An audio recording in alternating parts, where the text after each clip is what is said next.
We're going to take a look at map contents now, and this is a feature that exposes a lot of the data layers in our project. So we're going to zoom into our Roach Harbor area again, and we're going to take a look at the map contents panel on the left hand side over here, and we're going to expand that with the little triangle. And you can see that all the data layers that we have in our project. You can scroll up and down in that window. And one thing that I recommend is going down here to the aerial photographs. If you don't need them on, please turn them off. This will make everything that you do a lot faster. Now I'm going to go up to my pan tool here, and you'll be able to see when I grab the mouse I can drag it around pretty quickly.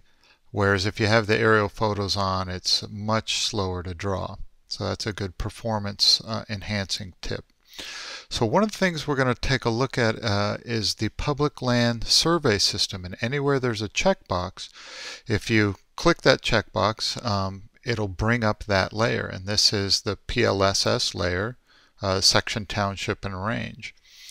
So I'm going to turn those off, and we'll take a look at some of the labeling functions and features that we have. Sometimes you don't want all the labels displayed on your map at once. And up here, if you click the plus arrow next to labels, that means there's more information. You can see that we have different types of labels for parcels and roads and addresses or the buildings there. You can turn all the labels off by clicking the checkbox there, or you can just select them individually and turn them off. And it's a way to reduce the amount of clutter that you have in your map. Now we're going to take a look at the comprehensive plan, which is land use and zoning. And we're going to turn that layer on. And that layer will display things like density and what's the current land use code. Again, we're going to expand that plus sign next to it, and it'll show us the density and the land use. And we're going to expand land use so that we can see all the different categories that are available to us. And there's a bunch of them in here. So I'm going to scroll down, and we're going to take a look at all of them, and you can either use the mouse or you can use the scroll bar on this side to scroll through that list. And I'm going to collapse it back up by clicking the minus sign there.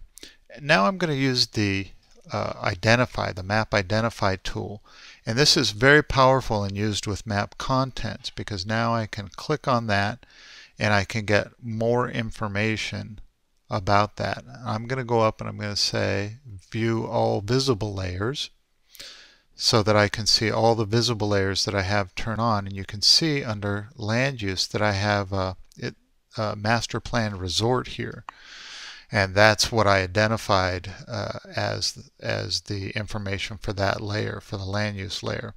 So I'm going to close that box, and we're going to collapse our map contents by clicking that minus sign next to it, and you can expand and collapse with that. And then I'm going to collapse the map contents panel itself with that triangle and drop back to our full county view in all its purple outline glory.